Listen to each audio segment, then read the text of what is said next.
Welcome, friends. Thank you for joining us. This is our first time together, and I'm so excited to introduce you to my friend Laura Stahl. She is joining us for our first time discussing three simple things, three simple questions for children's ministers across the country, across denominations, things that we find useful, things that we want to remember, and ways that we connect. I've known Laura. Laura and I were talking just before this, and she says we met in person in 2017, which I believe. I believe that. Laura would never steer me wrong. But I had been like secretly stalking her amazing work online before that. She was always so generous with her resources she's created, incredibly creative, and gets to the heart of what really matters. So it's my pleasure to introduce you to my friend Laura. Thank you for being here. Would you like to tell people a little bit more about what you do? Well, thank you for having me. I have been a professional children, youth, and family minister for 20 years and left my last position about 6 years ago and left it as a profession and came to a new church where I have been a volunteer. So I've kind of switched hats a little bit. Sometimes those things happen in our professional lives. And I think the important thing is for us to be resilient and know that God is going to use us wherever we're at. So I'm now in a Lutheran church where I grew up. I was always in a United Methodist church where I served.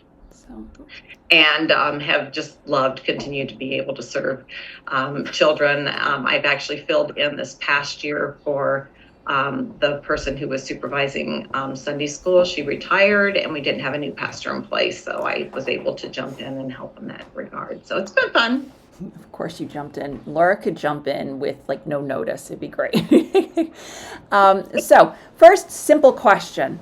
What's your favorite memory, which is really hard to say, a favorite memory that you've got right now or two of being with children, youth, families? One of my favorite memories when I think back, well, there's several of them, of course, but one of the ones that I think about right away is I had a tweens group a few years back. And so I have fourth, fifth, and sixth graders on kind of a youth group night, a Wednesday night. And some of those kids I'd had when they were itty bitties and, because I had been at this church for 12 years or about then at that point. And so they had come to me as itty bitties and now they were, fourth, fifth, and sixth graders. And I'm a big person to have a ritual, a beginning and an ending thing. And so we always had a little ending closing. And one night, one of the young ladies, the only girl in the group of very active, very boys, she jumped up and she said, line up here. We had a fountain in our room, just a little bubbly fountain, which I really put in to try to calm the energy level down in the room. If you know what I mean. Oh, that so much. Yes. And so, it was time for our ending. And she said to the boys, line up here. And she had them all lined up in front of the fountain. And then she did the ritual that I did with them when they were itty bitties. And that was she put her hand in the fountain. I had just done it with a dry finger before and did the cross on the head and said, to the person behind her, she put the cross on the head and said, you are a beloved child of God. And then she says to this boy, okay, now you do it to the next one. And she had them all do it. She just right down the line told them how to do that. So that's one of my just very favorite memories of seeing how what we do soaks in and it comes out later. Oh, so that's beautiful. Oh my gosh. That's fantastic. I about cried, but I tried to hold it together until after they were gone. Oh my gosh. Love it. Love it. All right. Yeah. Ready for the second question? Okay. Favorite resource or something to keep in your toolbox?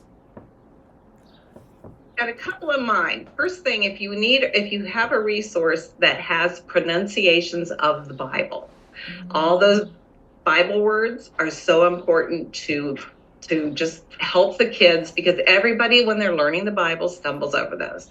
So I think that's something that every Christian educator needs to have. I happen to like the Harper pronunciation guide, but there's others out there. And I would just keep it in the classroom, especially when you have older kids that are starting to read out loud, to give them that encouragement. Let's sound it out. Let's figure it out, so we don't have to just stumble over the words or make up something. So that's one thing I really like to have with older kids. And as far as just for me, it's more important about building community than actually having the resources.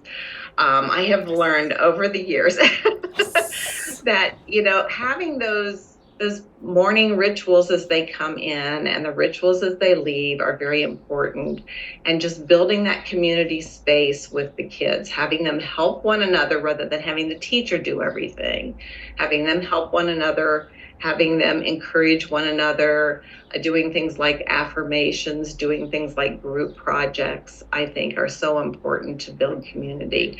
We build it first in the classroom, and then we bring them into the congregation and find ways to incorporate them into the congregation as well. And as I was telling you just a few minutes ago, I'm getting ready to move. So I'm going through some cards and things from the kids I had back in the day. And not any one of them said anything except maybe an allusion to thanks for teaching me. But the things that they specifically remembered and thanked me for were the things that were building community or helping them to get involved in the church. So I think sometimes as Christian educators, we worry so much about how the lesson's going to go. Are we going to teach it properly? All that kind of stuff. It's important to have good resources. PRC is full of amazing resources. So you go there first for your resources, but then what you focus on is loving those kids and building that community. And then you can't go wrong, because we're just doing God's work. That's what Jesus did first. He didn't teach first. He pulled the disciples together and built community. So do that. You can see why I love Laura, right? All right. Third question. Favorite way to recharge in this holy work? I am a huge fan of any kind of educational conference where you can go and meet up with KidMin people. It's my number one. Of course, since COVID, we've been doing a lot more online. It's huge. One of the churches I served in was very rural, and I had nobody else in town that did anything like I did. And that's about the time that Elizabeth and I met, because I was invited to go to this special summit kind of a thing. And it was just so life-giving for me to be able to be around other people doing similar things. For me, it kind of brings up my creative juices and helps me think outside of the box. Sometimes I get kind of stuck. I don't know if all of you are like that. And sometimes I just need that springboard of, there's an idea. Oh, but I could do it like this or here, So I think being around other people, these kinds of video conferencing that we've been doing since COVID is awesome, because I can pop onto those even as a volunteer now and get my little juices going again. Yeah, excellent. Oh. The other thing I highly recommend is having some alone time. And for me, that's bathtub. I get in my jet tub, and that's my quiet space to just be with God, and nobody's bothering me, not even 7 children. Not in my house. Doesn't happen in my house. I finally got the 14-year-old moved out of the bathtub. My 14-year-old moved down there when our air conditioning broke, and he sleeps in the attic, so he moved to the bathtub. Oh. Well, tell him that Mom's got to have it every once in a while. But he's taller than my husband at this point, so he really can't fit in that bathtub. Yeah. Well, my husband and I have a 3-inch difference. Some of the kids take after me, some take after my husband. That's not what y'all came for. I'm sorry, nobody else. All right. Now, so I have a bonus question, and this is actually inspired by my husband, because one day we were sitting at the table. He works from home on Tuesdays. And I looked at his computer. I'm like, wait a minute. What on earth? How many browser tabs do you open? He said, well, on which browser window? I'm like, how many browser windows do you have open? He said, I have 3 different, what do you call them? providing, like Chrome, like 3 different Chrome things. I should know better what there is, but I don't know. So he has like 17 tabs open on each different thing. And I'm like, I only have like 4 because I get a little distracted.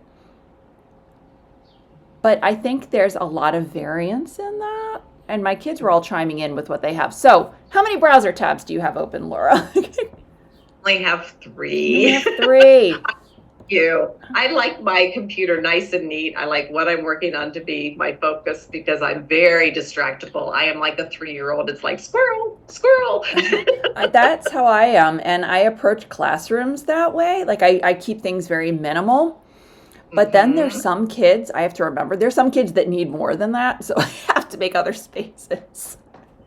I will admit, sometimes at work I have several open if I've got things because I get a lot of phone calls at work. So sometimes I'm in the middle of something, and so I don't forget it. I keep the tab open. But when I don't have to do that, I like minimalist.